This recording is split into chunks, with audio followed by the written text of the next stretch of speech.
Bismillahirrahmanirrahim. Assalamualaikum warahmatullahi wabarakatuh. Alhamdulillah, wassalatu wassalamu ala rasulillah. La hawla wa la quwwata illa billah. Asyhadu an la ilaha illallah wahdahu la syarikalah, wa asyhadu anna Muhammadan abduhu wa rasuluh. Amma ba'du. Alhamdulillah, kita bersyukur pada Allah Subhanahu wa taala atas nikmat sehat, nikmat iman, nikmat Islam, sehingga kita masih bisa beribadah kepada Allah Subhanahu wa taala. Kemudian salawat beserta salam semoga selalu tercurahkan untuk junjungan kita Nabi besar Muhammad sallallahu alaihi wasallam. Allahumma salli wa sallim wa barik ala Muhammadin wa ala alihi wa ashabihi ajma'in wa man tabi'ahum bi ihsan ila yaumiddin. Masyarul muslimin wal muslimat, jamaah zuhur yang dimuliakan Allah Subhanahu wa taala.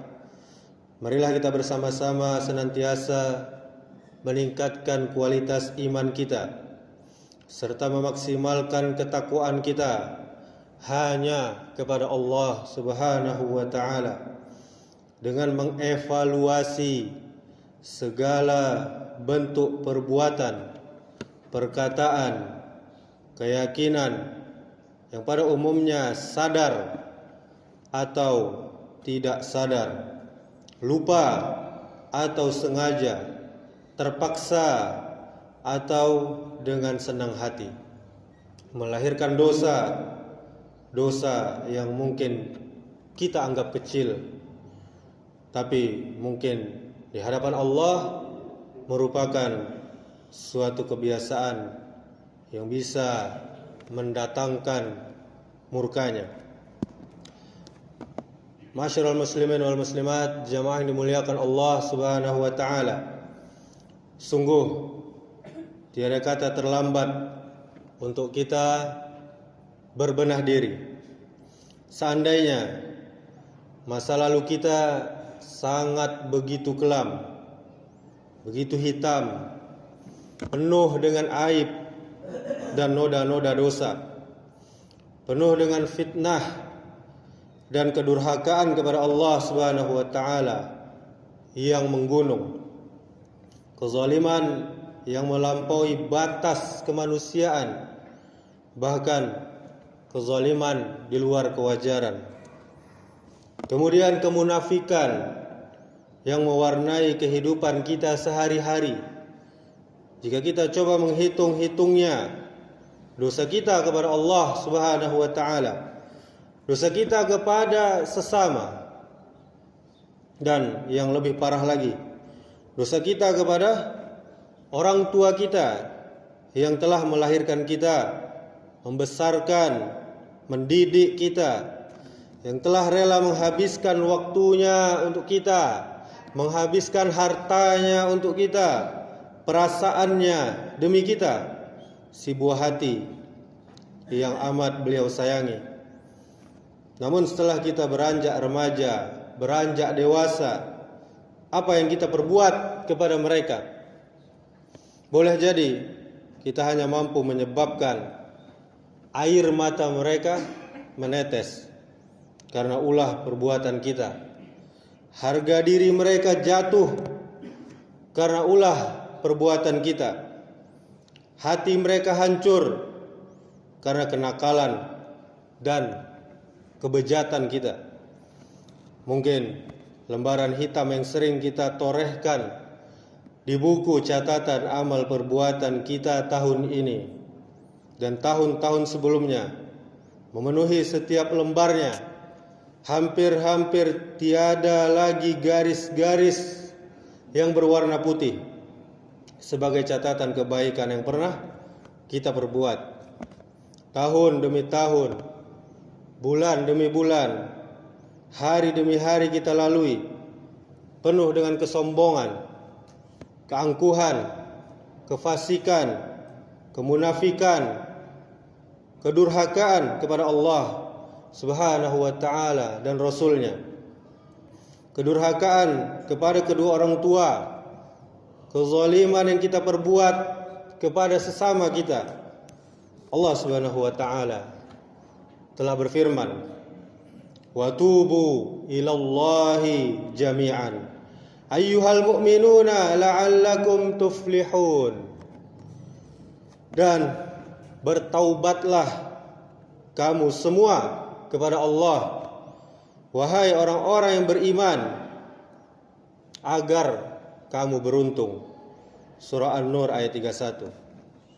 Masyarul muslimin wal muslimat, jamaah zuhur yang dimuliakan Allah Subhanahu wa ta'ala, sungguh taubat yang paling utama, yang paling afdal adalah mengakui kesalahan di masa lalu.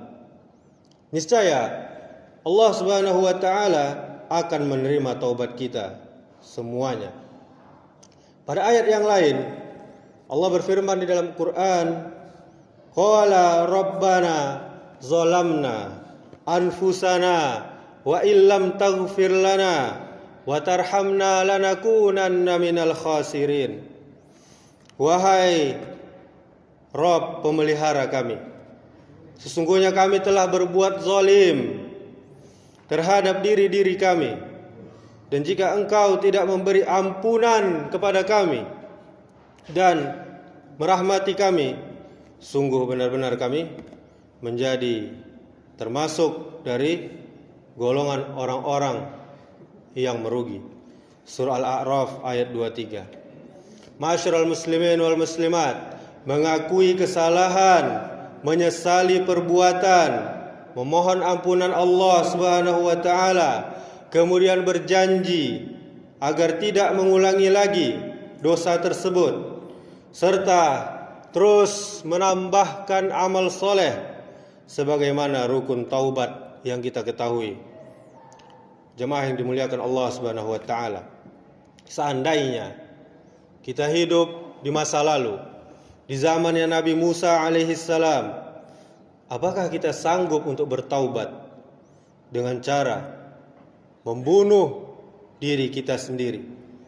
Allah berfirman dalam Quran, wa iz qala Musa liqaumihi ya qaumi innakum zalamtum anfusakum bittighazikumul ijla fatubu ila bari'ikum faqtulu anfusakum zalikum khairul lakum inda bari'ikum fataba alaikum innahu huwat tawwabur rahim. Dan ingatlah ketika Musa berkata kepada kaumnya Bani Israel, wahai kaumku, sesungguhnya engkau telah menganiaya dirimu sendiri karena engkau telah menjadikan anak sapi sebagai sembahanmu. Maka bertaubatlah kepada Rabb, kepada Allah yang menjadikan kamu, dan bunuhlah dirimu. Hal itu adalah lebih baik bagimu pada sisi Rabb yang menjadikan kamu. Maka Allah akan menerima taubatmu. Sesungguhnya Dialah yang Maha penerima taubat lagi Maha penyayang. Bisa kita lihat sendiri di surah Al-Baqarah ayat 54. Masyarul muslimin, namun karena Allah Maha bijaksana, kita ini yang notabene-nya umat akhir zaman, usia kita pendek-pendek, dosa kita sangat banyak, fisik kita lemah, badan kita kecil-kecil, dan iman kita juga tentunya sangat lemah, sehingga cara taubat kita Allah permudah, tidak sebagaimana taubatnya kaum Nabi Musa alaihissalam. Jemaah yang dirahmati Allah Subhanahu wa ta'ala, mari kita tutup lembaran kelam tahun ini dan tahun-tahun sebelumnya yang penuh noda hitam dengan kembali kepada Allah Subhanahu wa ta'ala, bertaubat kepada Allah dengan taubat nasuha, taubat yang sebenar-benarnya. Kita penuhi rukunnya, dan jika menyangkut hak sesama maka kita kembalikan haknya. Niscaya Allah akan mengampuni kita semua. Kita buka lembaran baru di tahun yang akan datang dengan penuh kehati-hatian dalam setiap aktivitas kita. Jangan sampai lembaran kelam kembali lagi tertoreh di buku catatan amal kita masing-masing. Demikianlah, semoga bermanfaat. Subhanakallahumma wa bihamdika asyhadu an la ilaha illa anta astaghfiruka wa atubu ilaik. Wassalamualaikum warahmatullahi wabarakatuh.